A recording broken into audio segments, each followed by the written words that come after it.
Hello, everybody. Welcome to Planet FPL, the world where everything revolves around Euro 2024 for a little while. It does, and I'm sitting here in It's only 4 days away. I'm sitting in a raincoat because it's awful outside. Don't feel like summer, mate. It's horrible. I managed to get a bunch of work done in the garden on Saturday and a little bit yesterday. I'm grateful that I did because, it's raining again. We'll see what the weather will be like in Germany. I can't believe it's only 4 days away till the whole tournament kicks off. Soon comes round, doesn't it?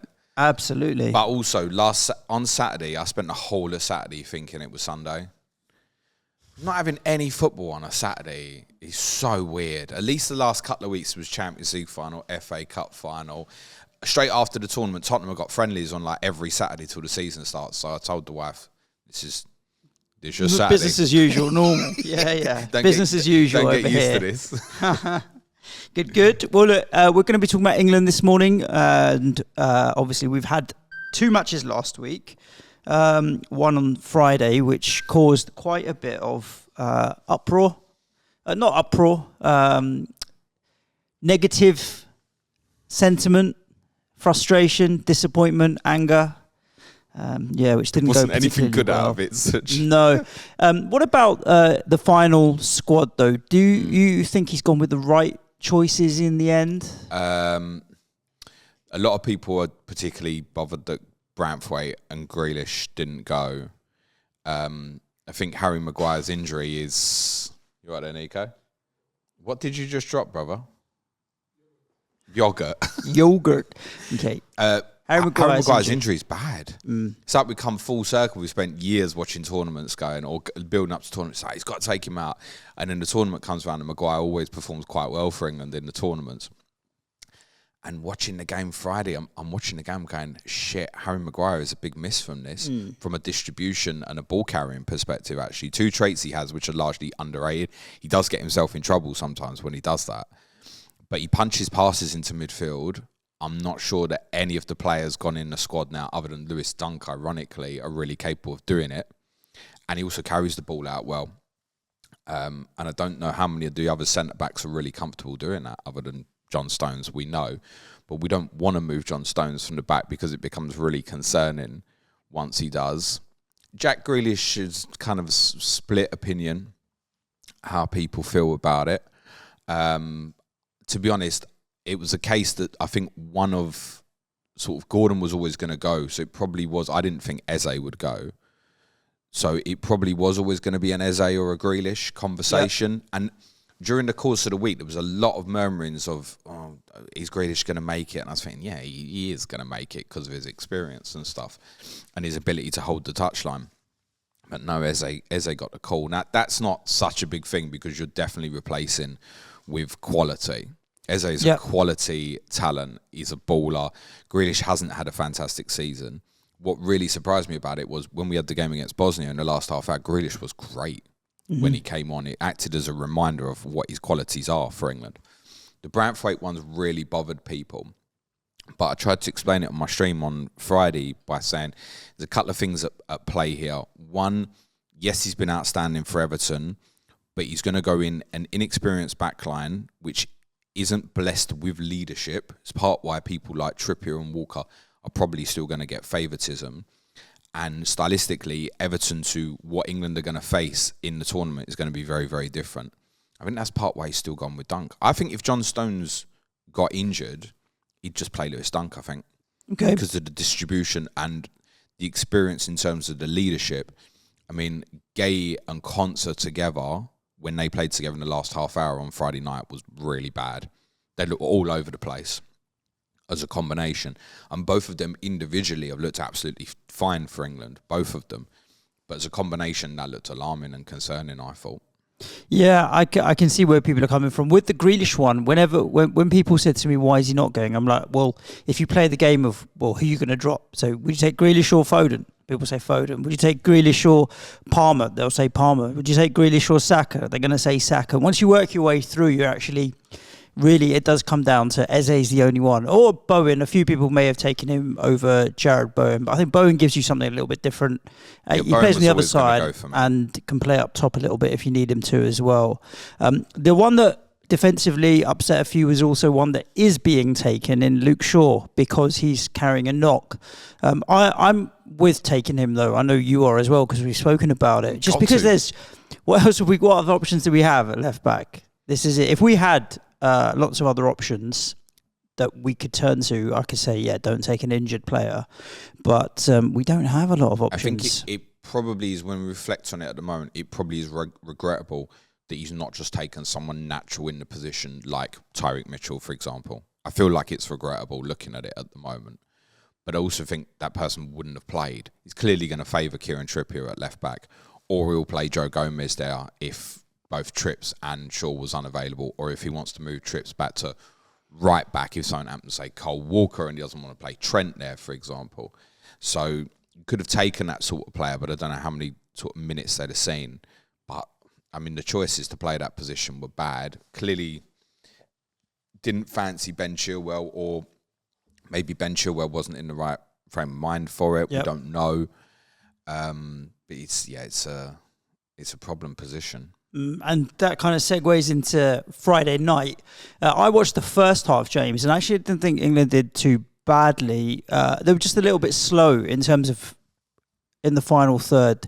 Didn't make the passes quick enough to kind of break down Iceland. They dilly-dallied on the ball a little bit, but they kept possession well. Shape was good. I thought they did okay. Such. Yeah, I know they should.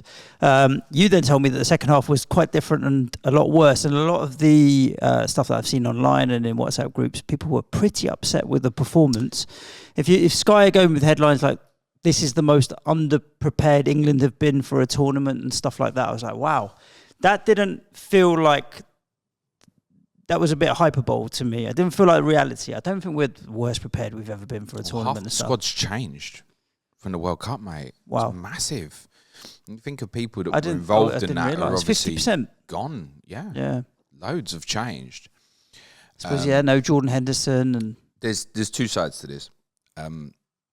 One, we shouldn't be too hyperbole about the last friendly before a tournament. Last week I referenced when we beat Jamaica 6-0 in 2006 and people were losing their minds about what we were going to do. Yeah. We really underwhelmed. This can definitely go the other way. Also look at some of the results of the favourites at the weekend. Portugal lost, Nico. He's kissing his teeth. France didn't get a result against Canada. Okay. So there's favourites who didn't perform well in their last friendly at the weekend.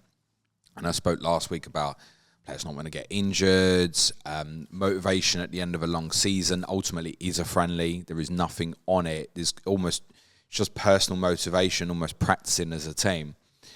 That said, at the same time, that is probably as down as I felt about an England performance in a very long time, because it was truly awful.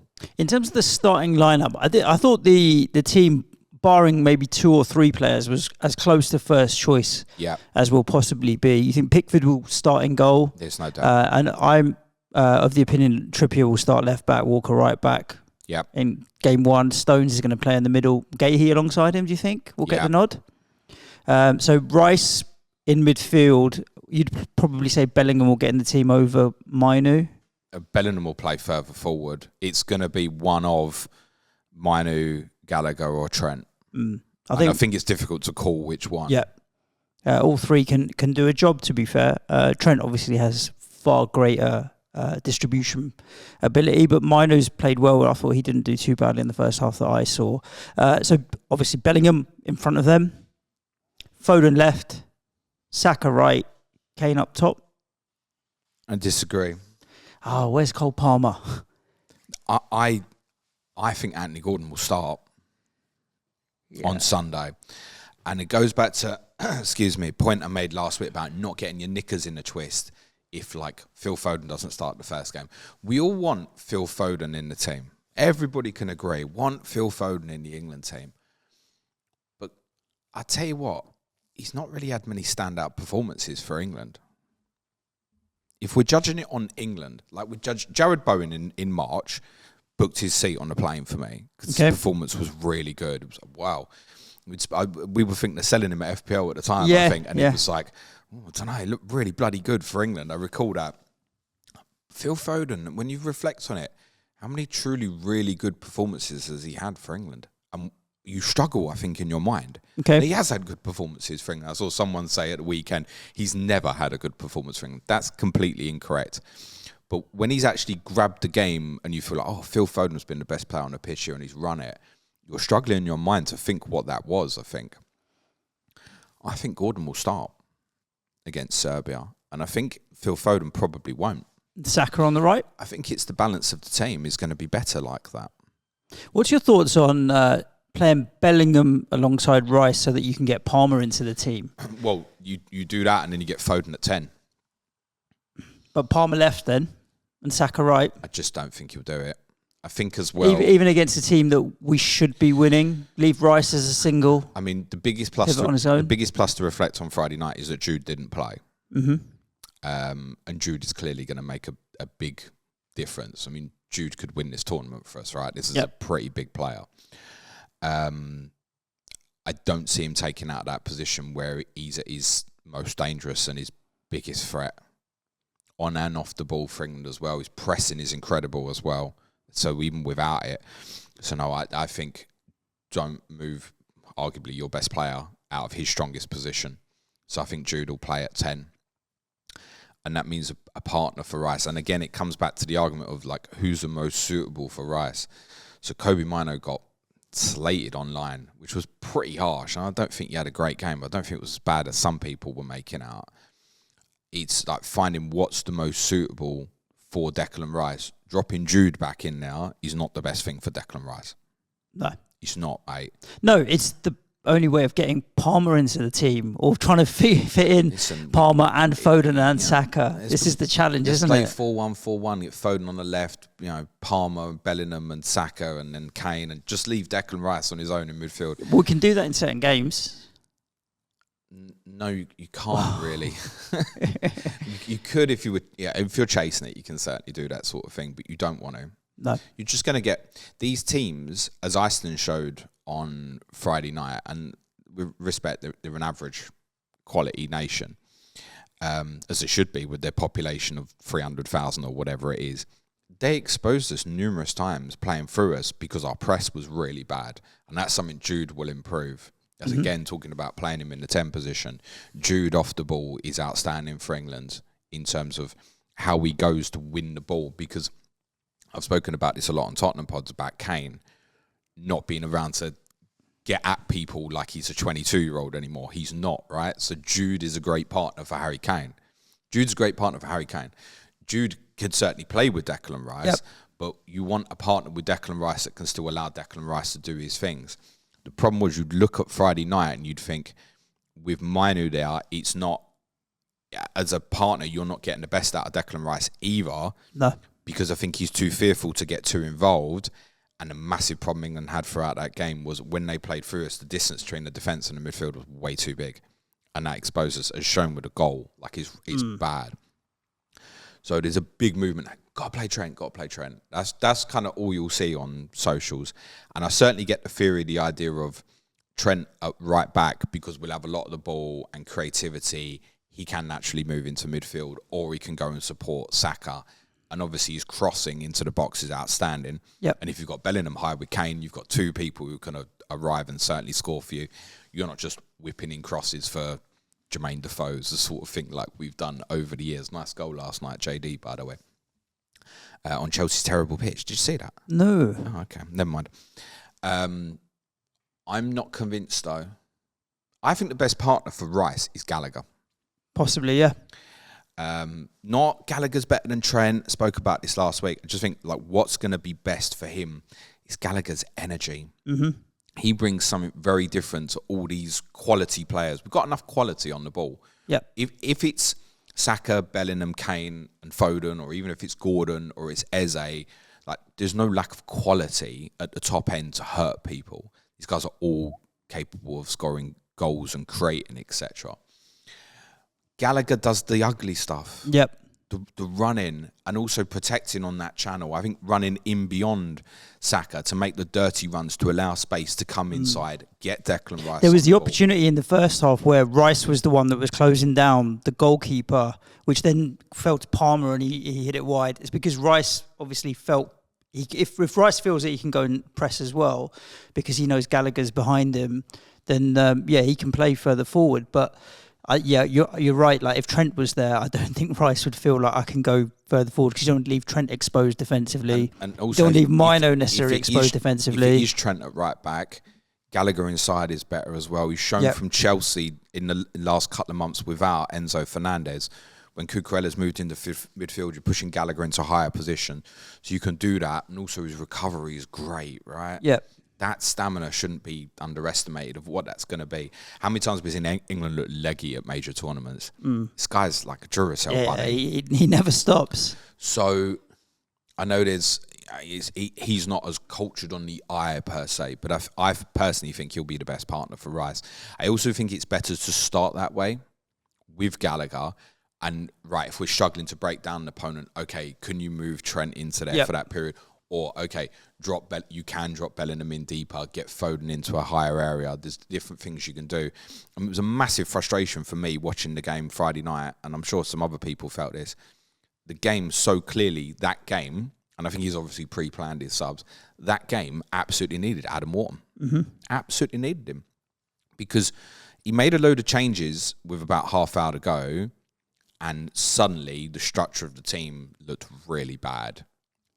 It fell apart. It was almost the opposite of in the Bosnia game. Some of the big hitters like Kane came on and it looked better. Ironically, as soon as Harry Kane went off again this one, not that he was great Friday night, suddenly the structure of the team looked worse, but it looked really bad defensively. And we had a 10-minute period, so we couldn't get the ball off them. And it was tough to watch. Yeah. Like, they're struggling to press, they're getting played through, the opposition's creating chances, and bear in mind they're winning already. It wasn't a good look. Talking about the goal that you mentioned earlier, I mean, Ramsdale didn't cover himself in glory in the goal. It was hard to get down low, but there's bigger thoughts on the goal than Ramsdale. Yeah, sure. But just specifically about goalkeeper. Pickford was always going to be first choice. He definitely has nailed his nail can be now. Goalkeepers will always tell you if a shot goes through someone's legs, their visual is so impaired. It's a split-second thing, but their visual is so impaired it makes it tough. So a couple of things happens. So Ramsdale takes a step to his left, and at the same point, Stones overstretches to try and block a curler towards the far post. So they've both double overcommitted, which is understandable. But then your man reverses it near post. You got Ramsdale shoved his body, and again, because it's gone through legs, it's more difficult as a visual for the goalkeeper. He briefly loses it, right? That's enough. So I wouldn't put huge blame on him. I think he's part why Dean Henderson's gone, though, by the way. He's, rather than having two goalkeepers who've not been starting at the end of the season with Trafford and Ramsdale, Dean Henderson, most of you will know I'm not a huge fan of him, but he did finish the season fine by one stupid back pass goal he conceded against your team, Suj. That's why he's gone. It's just a little bit safer if it's needed, or if there's a reason where Ramsdale's not right to play if something happened to Pickford. Pickford will play. There's no doubt on that. The goal is bad higher up the pitch where a press happens and Kobe Mino should see the danger of a pass that's out. You can see there's a player's gone into the half space there on the left-hand side. He's got to see it and go, not wait. That's an experience thing, right? He's got less than a year playing top-level football. And that can count against in moments like this. Cole Walker's so bad on the goal. His recovery looks like he doesn't give a shit. And John Stones doesn't cover himself in glory either. So you've got two, definitely senior players, if you will, in Stones and Walker have not dealt with that moment very well. But it comes from a problem where England's press on the night wasn't good. Jude's obviously going to help the team with the ball. He's going to help the team without the ball, I think, as well. The good stuff that England did, for me, was all Anthony Gordon's running in behind.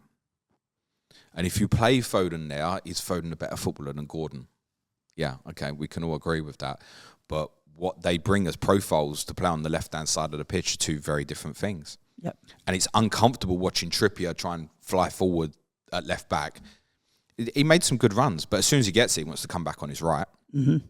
So he is as a footballer. So that's slowing things down. I don't think the left-back thing is England's biggest problem. It's a problem, but when you look at that game Friday night, England didn't lose on Friday night because Kieran Trippier played left-back. No. Lost on Friday night because didn't play well, didn't create chances, and the press was all over the place. That's concerning because that's a team collective issue and problem. But as I said, I do think Jude will help with that. Yeah, I think we can't get too carried away with it. Some of the newspapers there's did. no point. Well, yeah, go on. Some of the newspapers I'll leave this did. bit to you. Well, I stayed off the internet over the weekend, particularly James. I only logged into Twitter and saw Ian Wright had tweeted, and he retweeted someone else's, and they'd seen there was the photographs of Bukayo Saka on the back of a number of newspapers. Pretty much all of them. And that was the first I'd heard about it, and that was late yesterday afternoon. So I'd kind of been out of the loop with what was actually going on. And as soon as I looked at it, my instinctive reaction was, yeah, that's a bit odd that they've chosen that particular photograph. And he didn't start. Yeah, he came on for 25 minutes or so at the end of the game. So why choose that as the photograph? And it was just a coincidence of, or not, that all of the papers went with him. Yeah, it looked bad, didn't it? Yeah. Yeah, I did think, that's a bit uncomfortable. Yeah, it is. Because when you saw all the papers there together and you're going, hang on a minute, they all look the same. Yep. And it's Saka's there. It's not, it's not the captain Kane, or it's not Aaron Ramsdale after the goal, or Cole Walker and John Stones conceding the goal, whatever. Some reason it was just this young lad has been picked out. And it did feel like, oh, well, Marcus Rashford's not in the squad, Raheem Sterling's not in the squad. Who do we go for now? Did feel a bit like that. That as a subconsciousness, you're looking at that going, this doesn't feel comfortable, this. Yeah, I'm not sure. It's very hard to say it's on purpose. Do you know what I mean? For me, we can't know that. Exactly. So it could just be a wild coincidence. Yeah, exactly that. But it didn't feel like it. That's exactly it. But I don't want to say that it wasn't, because I don't want to. I would like to give the benefit of doubt to people that actually it wasn't intentional, but it didn't come across. But the good thing is, look, it was highlighted, and people feel like it can raise a level of conversation around it, which is important that we need to do. We've seen what happens in international tournaments before. Yeah, I mean, particularly after obviously a lot of the online reaction after the Italy defeat in the last Euros. If we're flushing this out now to say no, this is wrong now, but unfortunately it won't stop, will it? You do know that if Saka misses a penalty in the tournament, what the online is going to happen, don't you? Yep. Unfortunately, it'll be if Mark Gay has a stinker. Right? Yep. Unfortunately. I'd rather not dwell on that too much. No. I'd rather we be a collective as a nation, which we've done really well under Southgate. Certainly the team has, right? The one thing you'd say about this team, I think, and I know there's a lot of Southgate dislike from people out there, and there's also certainly people who are still on side. What you can't discredit is what he's created amongst, I think, the culture of the team. I think.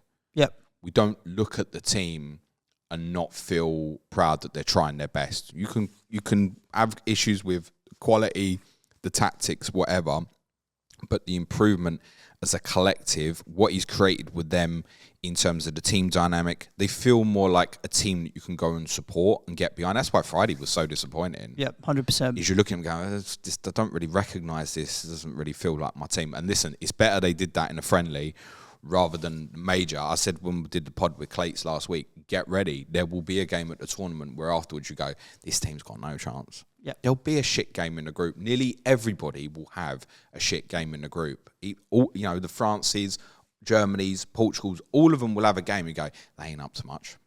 Nearly always happens. You'll probably get one where you go, okay, that's the best team. I mean, Italy in the last Euros were great in the group stage as an example and went on to win it. And you can certainly benefit from that. But then the Euros before that, Portugal drew three games in the group and went on to win it. So it can go both ways. And we can overlook at this. But the team dynamic that is created, I think is really good. Yep. One of the things Jack getting left out is there is some speculation that a few of the players are quite unhappy about it. And I think that was a big call. Because there's quite a lot of City boys in there. No, Jack's really likeable, isn't he? Grealish. He is. Okay. I think we all like him. He's nice enough. You can look at him and say, when City win a trophy, does he go a little bit over the top? Yeah, probably. But actually, strip away from that. I tell you what, whenever you see kids or less privileged people or disabled at games and stuff, who always give them the most time? It's always Jack Grealish. Yeah. Jack Grealish, he just comes across as a really, really nice bloke. He might not be the brightest, but he's definitely a character.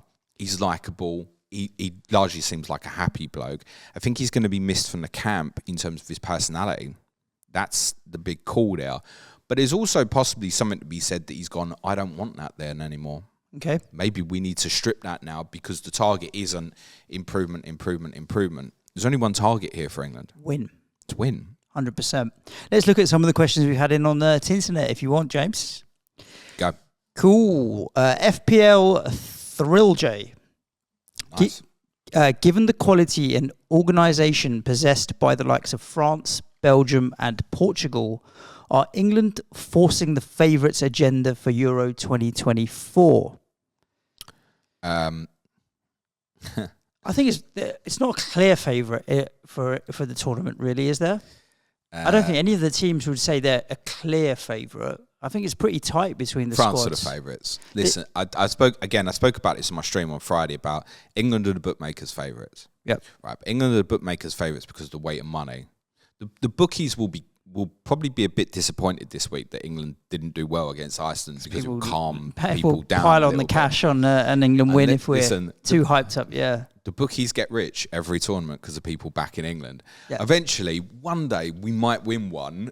And they'll suffer, yeah. But it won't recover what people have lost over the last 50-odd years back in England to win tournaments.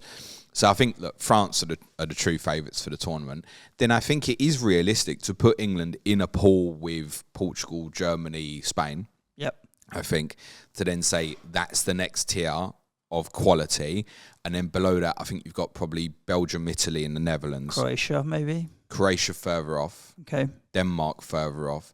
There isn't really an outstanding dark horse in the tournament. Like those 8 teams I mentioned, if you're calling them dark horses, that don't count. No. You can't be calling Italy dark horses when they're the holders. I think Austria is the team maybe to watch, actually, having done some reading over the weekend. But they've landed with an awful draw, right? They've got France, Holland and Poland. So they've got a terrible draw. But Austria might be the ones. They've Ralf Rangnick's their manager, aren't they? Okay. But they're doing really well under him. Well, let's see. Actually, they might be the ones to watch. What was the original question? I was well off track. Sorry. I think the question was: are England forcing the favourites' agenda? Like, is it the media that's hyping us up as favourites? Because no, I think it's legitimately okay to sit. If you're an England fan, you're sitting there thinking, "I think we can win this." 100%. That's okay. It's okay not to fear it. 66 was then, but it could be again. And half of that with like football coming home is taking the piss out of yourselves, right? Yep.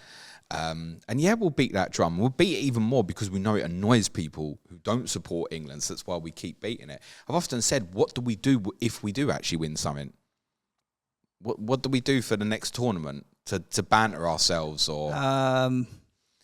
Football staying at home. I think there'll be, if England was to win the Euros, I think going into the next tournament, you'd have a little feeling of emptiness.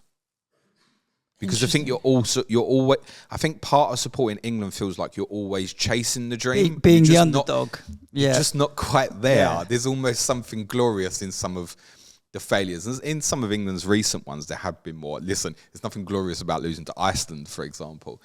But in some of our recent ones, you go, okay, yeah, and you acknowledge it. And once it's over, and even the Croatia semi-final, because it was a poor team, right? It exceeded expectations when it got to the semi. Italy was a good run to the final. And obviously against France, okay, quarterfinals, you say, disappointing, but we lost to probably the best team in the tournament, exclude Argentina, perhaps. And you go, okay, fair enough. And we were unlucky on the night. I think everyone, if Harry scores the penalty, who knows, right? So you can look at those defeats and have your chin high afterwards. I feel like that's all you want with England, really. Obviously, you want to win it. But I think when it finishes, can you look back? I'm proud of that. Ian Parron wants to know, based on if the draw pans out as projected, which it won't, of course, at what stage do you think England are most likely to be eliminated? I'm going to say semi-finalists. Yeah. I think we'll get to the semis. After that, it's a bit of a lottery. If the tournament goes to expectation, which is, you quite rightly said, it won't, by the way, it would be a third place team in the last 16, which could be Austria, actually. It's a possibility. Then Italy's quarters, if they finish runners-up in Spain's group and we win our group, and then it would be France semis. And I just think we're going to be a bit short, I don't think they're as strong as the World Cup, but I still think they're probably the strongest. They've got such a deep squad, whereas there are definitely places in our squad. Like if John Stones gets injured, I would go as far to say if John Stones gets injured, I don't think we can win this tournament. Okay. Because of that all-round package of what he is defensively, despite me being critical of him on the goal the other night. I think he's so crucial. If we have to go with like Gay and Conser at the back, I don't know who's running that. You can say Duncan Gay. You can say they're two good footballers. Personal opinion would be that if John Stones got injured, and nearly everybody will disagree with this, if John Stones got injured, I think Lewis Dunk has to play. Jarvo wants to know who in this England squad can come off the bench and make a difference when we need a goal. Impact players. But there's so Bowen, many. Watkins. Bowen is certainly not Tony. a starter. I mean, these are not all these players are bench. Like who? So who can come off? Gordon. Well, I don't. Palmer. I don't think Phil Foden is going to start on Sunday. I mean, to be honest, you could make a front four out of Gordon, Palmer, Bowen, Watkins. I mean, that's still a pretty potent front four, and that's your second choice front four behind Foden, Bellingham, Saka, and Kane. You ain't said Eze either, mate. No, exactly. So I think there's plenty there. I think the point being, like, sometimes you get these super subs, don't you? Players that specialise in coming off the bench and having an impact. All of the players there are starters. I think the big one in terms of an impact actually for England will probably be Trent. Okay. People won't like that because a lot of people won't change the start shape and understand that.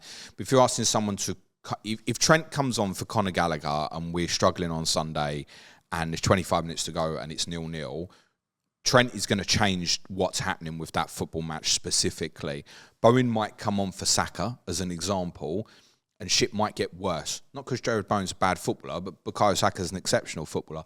Trent and Gallagher, profile-wise, are obviously very, very different. And it would, that's why people go, why wouldn't you start with Trent? I understand. And I have no problem if Trent starts, by the way. But if you're asking the question, that's who I think is probably going to be the one that could have a real impact. If we get in that situation again, like we got in the other night, Adam Wharton, for me, has got to be used as well. We shouldn't be scared of that. Sam Baxi says, for balance, I think we need Wharton central midfield with Rice and Trent at right back. I mean, it's opposition dependent, tactics dependent. So, but that's not a bad. Like if you were playing Trent at right back and Wharton next to Rice for a specific situation, can it work? 100% it can work. Definitely. Yeah. I think Friday night would have been exactly ideal for that, actually. One of the big problems England had on the ball on Friday night was tempo on the ball. Just too slow and stuff. He's crisp with what he wants to do. He punches passes into people. I spoke about this when we did the pod last week with Clates, about him dictating the tempo by where he passes the football to the player that he's passing to. And I just think that was absolutely ideal to get him on it, give it, receive it, give it, receive it, and just lift everyone. By the way he plays, he dictates the tempo of a football match. But it's also, when we look at players, I think he should play. So often he's thought about what we do with the ball. We don't know what Adam Wharton looks like when you've got Verts off his shadow or Griezmann pulling off his shoulder and stuff like that, and what he looks like in those moments. And at some point, you're going to have that moment. And how do you deal with it? Maybe someone like Gallagher sitting in deeper is going to be better. That also falls onto Trent in the same argument as well. And by the way, one, let's say, below par performance from Kobe Mino doesn't mean we should write him off. And I wouldn't be surprised if Kobe Mino does start on Sunday, by the way. It might even be, because he's had a difficult game on Friday, might even be even more reason to say, okay, fine, let's learn from that. We've got a week to work on it. Go again. We trust you. We believe in you. And that's fine. If Kobe Mino's in the team on Sunday, what am I going to do? Kill myself? Like, no, it's absolutely fine. He's a good footballer. And so many of us have called for him to be in the squad. But with Wharton specifically, I feel like that's perfectly ideal when we've got a team that's just completely in retreat, doesn't want to play against us, basically, and we need to lift the tempo and we're looking for something. I'm not sure I'd want him then in that scenario where we get a couple of goals and we've got to defend against a really good team, he might be great, but I don't think we know. We've not really seen it tested. Even if you look at Palace's games and the run-in, how many were there that really tested him? So, the night they played Manchester United. Yeah, who didn't play for Man United that night? Bruno didn't play, right? It's sort of one you'd have to ask questions. What would he have done if Bruno Fernandes had played? So I haven't seen enough to be able to judge whether that's acceptable when we're going to have periods of having to defend. Love him as a footballer. I'm pleased he's in the squad. Go back to one of the other points in naming the squad. I was really surprised he picked Tony and Watkins. Mm-hmm. I would have rather he took Branthwaite instead of one of them. Yep. Or a natural left back, because Ollie, I mean, we talked about this, but Ollie says, is the left back situation another Southgate square peg in a round hole? Should he have taken the likes of a Mitchell or a Doughty or whoever, someone who's a natural left back, like you mentioned? The problem is the choices weren't good. It's not. And with Tyreek Mitchell, it's not like he's not looked at him, so he does know his quality. He looked at Mitchell a year or 18 months or so ago, and he did play 3 or 4 games, and then he's back out the squad and gone again. So obviously didn't think a huge amount of him. The only thing I'd say with Tyreek Mitchell specifically is, like a lot of those Palace boys, right, there's obviously been a massive uplift since Oliver Glasner came in. And I think one of the concerns with Mitchell was he was way too defensive. Like, how good is he? Is he an offensive fullback? Yeah. I mean, he is good defensively, though. Well, and actually, no. If you speak to some Palace fans, they'll tell you he's not as good defensively as some others do. I'm going off his tackle numbers for Sky. But over the last couple of months, he's played as a wing back, which I just think by default has really improved him offensively, because he's had periods where he's receiving the ball and he's looking up. Oh shit, I've got to come inside, because rather than just having all Zaha in front of him for a lot of his last few years, like give Wilf the ball, right? And there's still an element of that with Eze. But Palace's wide forwards come central quite a lot. So there's periods where he's got the ball in wide areas and it's your responsibility, or it's your responsibility to come on the outside late. And I think over the last couple of months, he specifically has really improved that. And probably in hindsight, you'd go, yeah, we should maybe look at that again. But then you're taking someone else out of the squad. But then for me, that would have been... Someone said to me on Friday, said, when do you see Tony, when do you envisage him getting involved? And I said, when we're drawing in the 119th minute. Penalty shootouts. So I don't think he looked great when he came on the other night. And he did, when he played in one of the March friendlies, I thought he played really well, Tony. And I think he's possibly more suitable to what we've got than Watkins, just in terms of the players and the personnel behind. But I think Watkins has got favouritism over him. It feels unnecessary to me that he took both.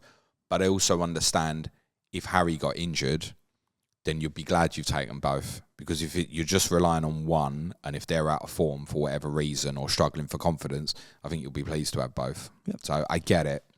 We talked about dark horses. You mentioned Austria. Matt says, which country is being most overlooked? He's thinking Ukraine.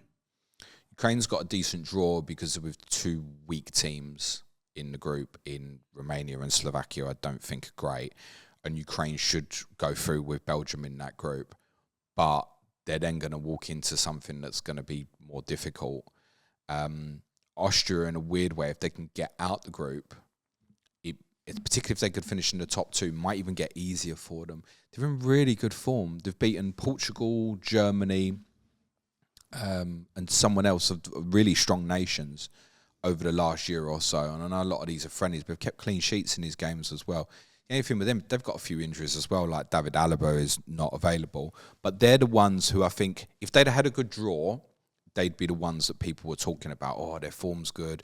Stylistically, they've really changed under Ranić. They'd be the ones to watch. But because they've landed with France and Netherlands in the same group, no one's looking at them. But they might be one that get out the group and then surprise, maybe. They would be the one, I think. I think they're better than Poland, who's in that group. Fair play. Good. James, that's all the questions that we've had in. Do you want to give us a rundown on the content that the listeners have to look forward to for the rest of this week? I know you've got Clates on later. He obviously was at the game, by the way, on Friday. So when you do get him on, maybe see what the atmosphere was like inside the ground as well. Get his opinion on that. Well, you could tell what it was. I mean, when the final whistle went, it was just like silence largely, and then there was a bit of booing. It was like, there are times though where on TV it doesn't quite reflect what you're seeing inside the stadium. It felt like probably like okay, we probably really shouldn't boo them because they're about to go to the tournament. Yeah. Then a few people have gone, no, fuck it, I paid for this. Even at half time, it was just a bit of a very quiet whistle of like, There was a period, as I said, in the second half where they dominated the ball for 10 minutes and it really, really was pain watching it. Yeah. See what he says, what it was like inside the ground.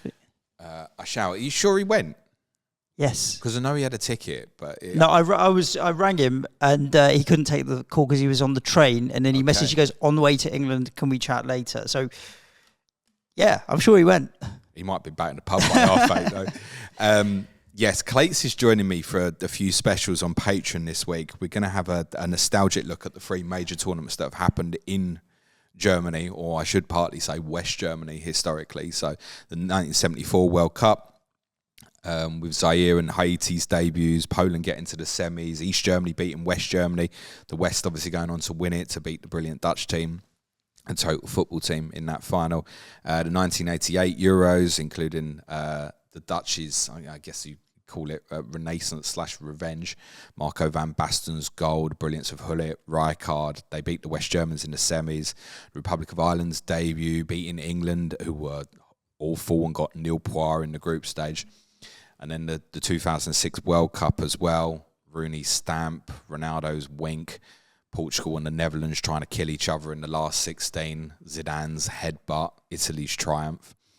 We've also got a podcast on Telegraph on Patreon tomorrow as well with the champ, James Ingram, who finished 1st, 2nd, 3rd, 4th and 5th in Telegraph Fantasy. This year, did he? I knew he won it. I didn't know he did that. Yeah, he did finish 1st. How many teams you're allowed in that? You're allowed 5. Oh, fair As part play. of the structure, you're allowed 5. Okay. And he's obviously diversified near the end, I presume. Yeah, and he's finished in the top 5 positions, properly smashed it. So we're going to have a talk about that as well, because I'm going to be playing Telegraph Fantasy for the Euros as well. Although I'd spoil it, James has said he's not, which I said good, because you're going to give the rest of us a chance, mate. Today we've got our Q&A. The public podcasts are obviously this today. We've got 2 fan view podcasts today, this week, on what happens when you appoint a manager who's just got promoted and what happens when you have a manager who just got relegated, leaves you. So Gary Mantle was joining us to talk Chelsea, Pochettino's exit and Enzo Maresca's appointment. And Jack Toner's going to join me on Thursday to talk Vincent Kompany's departure, which nobody at Burnley resents, but they do a little bit because they stuck by him, thinking it was a longer-term project. Wednesday, we're going to do Euro Fantasy, a large watch list looking across all 24 teams with the best players for Euro Fantasy. There's a lot that we can knock on the head quite quickly. And then Friday, we'll go through final drafts of what our intention is for that game as well. Good. I'm hoping on Wednesday when we do Euro Fantasy watch list, we're doing chip strategy as well. I kind of did it on the last one. Okay, fair play. I'll go back and listen. So shows I've been listening. On the useless, you only pay the bills. The intro pod last Wednesday, we had a deep chat about Euro Fantasy strategy, when to play Limitless, fair play. Wildcard, stuff like that. Yeah, so I haven't had a chance to listen to I it, better boss. go back and listen. I'll take that back. Good. I need to get my team registered and ready to go. Looking forward to it. Do that by 100% Wednesday? I will. Yeah, okay, I look forward to I'm it. playing a game which is called See what the highest team ID I can get is. I don't think I have team IDs in this. Oh, boss. okay, fine. Sorry. I'll get it done and get it registered. Just log in. Lovely jubbly. So that additional Patreon content, they'd need to go to patreon.com/Planet FPL for that, right? Yes. If you do sign up and become a patron, all of July's content will be free. Yeah, for paid patrons, because you can be a free patron if you want, but you ain't getting the shit if you're only free. So make sure you sign up to patreon.com/Planet FPL if you'd like to get a taster of what kind of content we do put out. Not only do you get that additional content, you get access to our Slack community. Next season, we'll be doing prize leagues, which we do every season. There's your fixture planning spreadsheet, which has Euros stuff on there as well.